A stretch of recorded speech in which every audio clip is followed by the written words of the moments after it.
நள தமயந்தி 11ஆம் பகுதி. வழியில் அவர்கள் ஒரு சோலையில் இளைப்பாறினர். அந்த சோலையில் ஒரு அழகிய குளம் இருந்தது. அதில் இறங்கி நள தமயந்தி தம்பதியர் நீராடி மகிழ்ந்தனர். கரையேறிய தமயந்தியிடம் நளன், புன்னகை புயலே, அழகே வடிவாய் பேசும் பைங்கிளியே, இந்த சோலை எப்படி இருக்கிறது தெரியுமா? எங்கள் மாவிந்த நகரத்தில் நாங்கள் இளைப்பாறும் சோலையை அப்படியே உரித்து வைத்தது போல் இருக்கிறது என்றான்.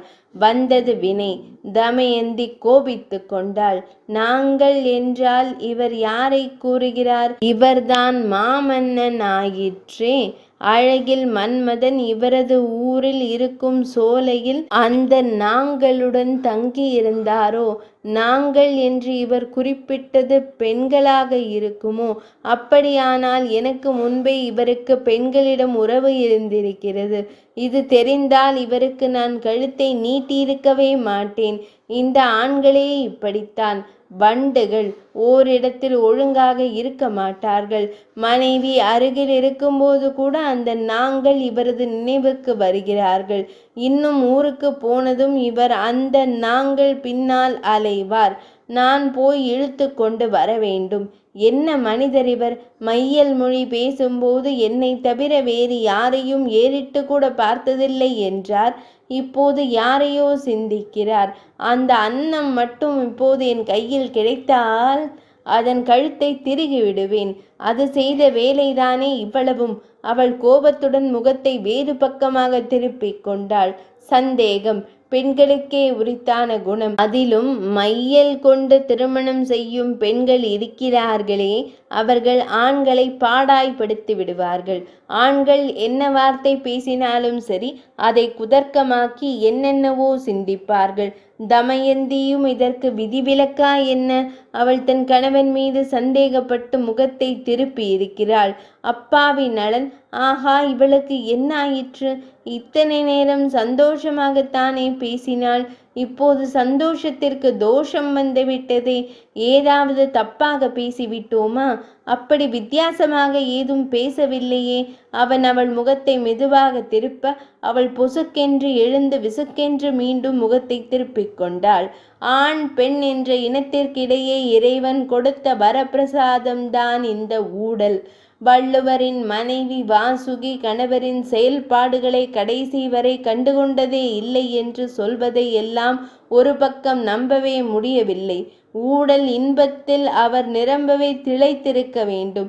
அந்த அனுபவ அறிவு இல்லாமலா ஊடல் என்று தனி அத்தியாயத்தையே அவர் படித்திருக்க முடியும்? தமயந்தி, ஏன் உன் முகத்தில் திடீர் மாற்றம்?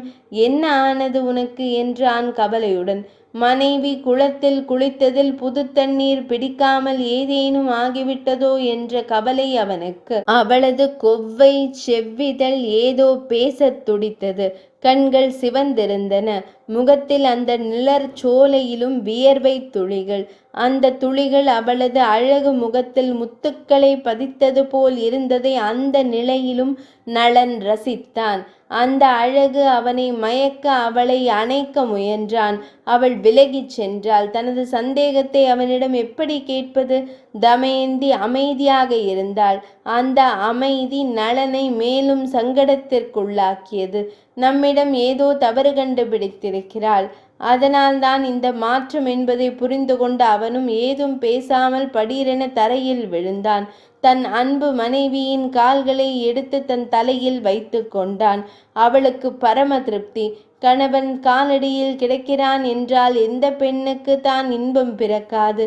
இவன் தனக்காக எதையும் செய்வான் என்ற எண்ணம் மேலிட அவள் அவனை எழுப்பினாள். அப்படியே அணைத்து கொண்டாள். கோபம் பறந்தது. ஊடல் தீர்ந்தது. அவர்களது பயணமும் தொடர்ந்தது. கங்கை கரை வழியே அவர்கள் தங்கள் ஊரை அடைந்தனர். வான்முட்ட உயர்ந்து நின்ற மாளிகைகள் அங்கே இருந்தன.